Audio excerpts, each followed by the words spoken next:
शुभ दिवस बच्चों।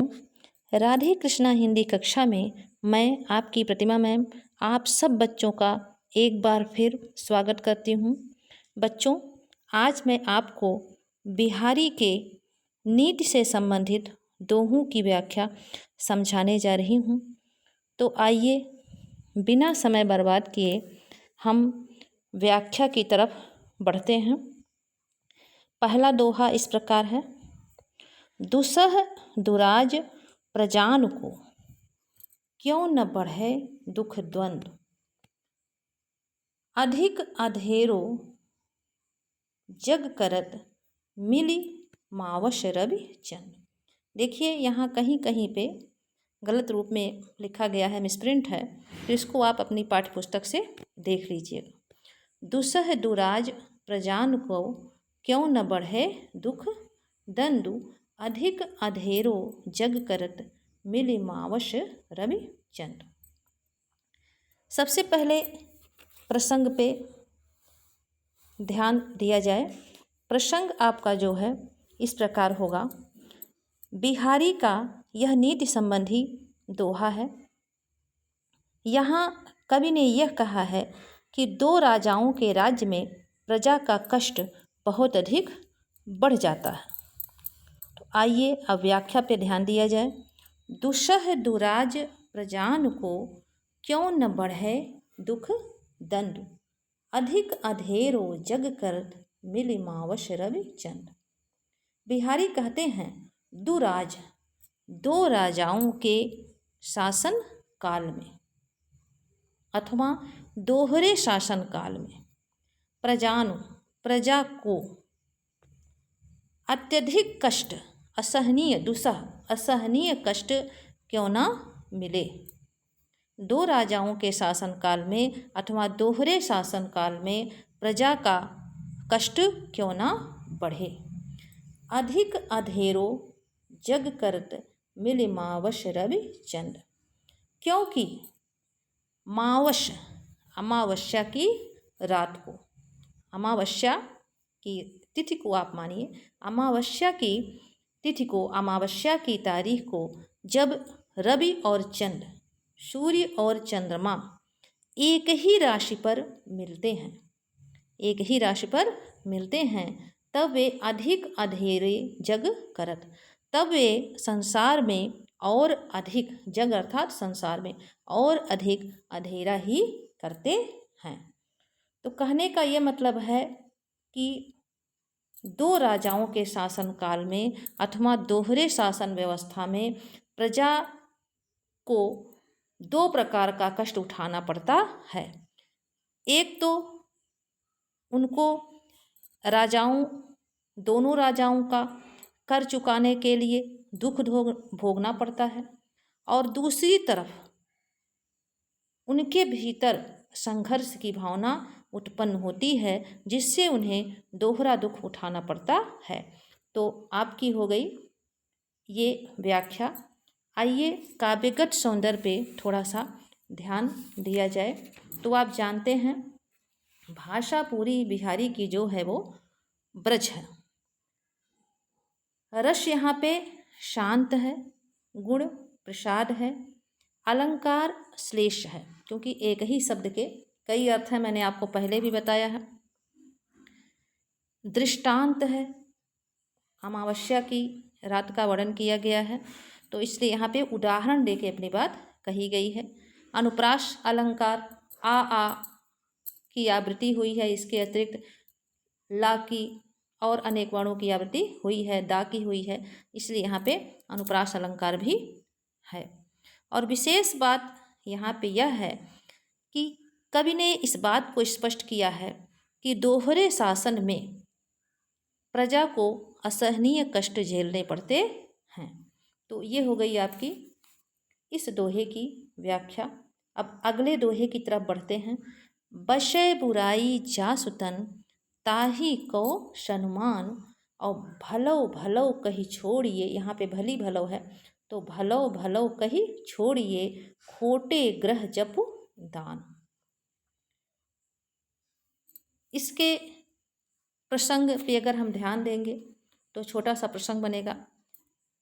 इस दोहे में कवि ने दुष्ट व्यक्तियों के स्थिति पर, उनकी दशा पर प्रकाश डाला है।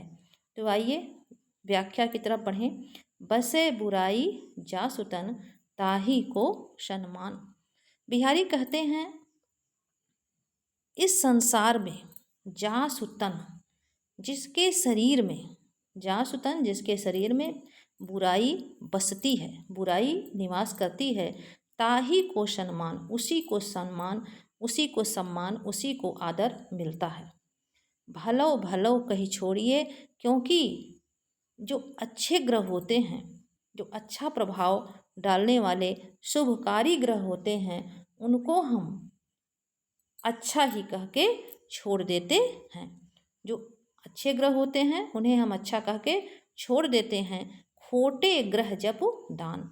लेकिन जो बुरे ग्रह होते हैं या जो अमंगलकारी ग्रह होते हैं, उनके शांति के लिए हम विभिन्न प्रकार के जप दान, विभिन्न प्रकार के मंत्रों का जप करते हैं और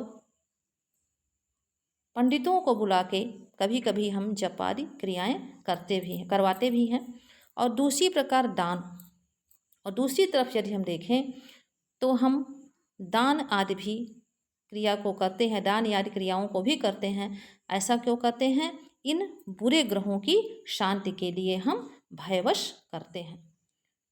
यहाँ कहने का मतलब यह है कि हमेशा जो बुरे लोग होते हैं उनसे भयवश उन्हें हम सम्मान देते हैं, और जो अच्छे लोग होते हैं उनको हम सम्मान नहीं देते हैं। यह बिहारी का अपना कटु अनुभव था।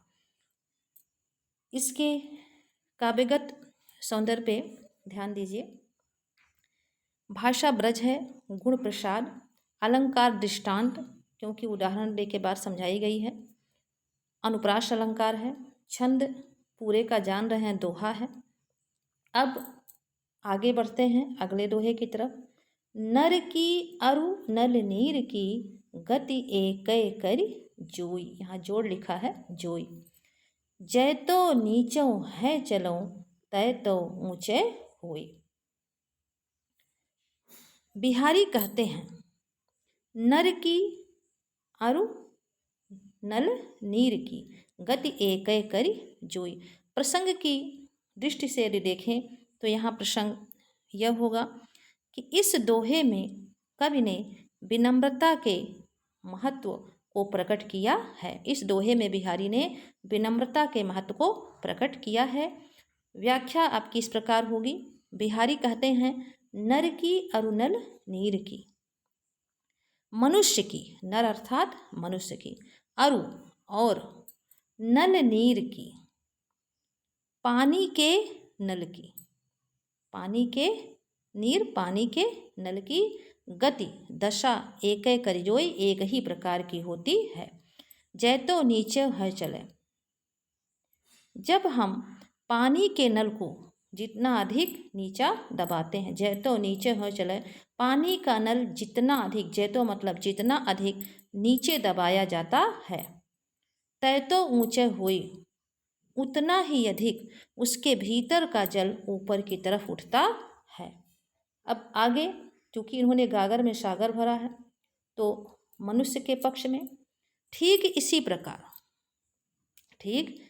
प्रकार मनुष्य भी जितना अधिक नीचा होकर चलता है, अर्थात जितना अधिक विनम्र होकर चलता है, नम्र होकर चलता है, उतना ही अधिक वह ऊंचा होता जाता है, श्रेष्ठ होता जाता है। फलस्वरूप उसके गुणों का विस्तार होता जाता है। तो ये तो हो गई आपकी व्याख्या। अब थोड़ा सा इसके काव्यगत सौंदर्य पे भी ध्यान दे दिया जाए।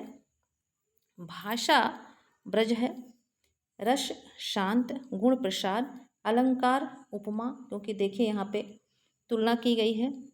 विरोधाभास, जैसे जैसे नीचे हो रहा है वैसे वैसे ऊपर आ रहा है, इसलिए विरोधाभास अलंकार है। श्लेष अलंकार है, छंद दोहा है। तो ये हो गई आपकी व्याख्या। अब आपसे यही कहना है कि आप लोग खूब मेहनत से पढ़िए, निरंतर अध्ययन कार्य में लगे रहिए, अपने हिंदी अध्ययन को मजबूत करिए।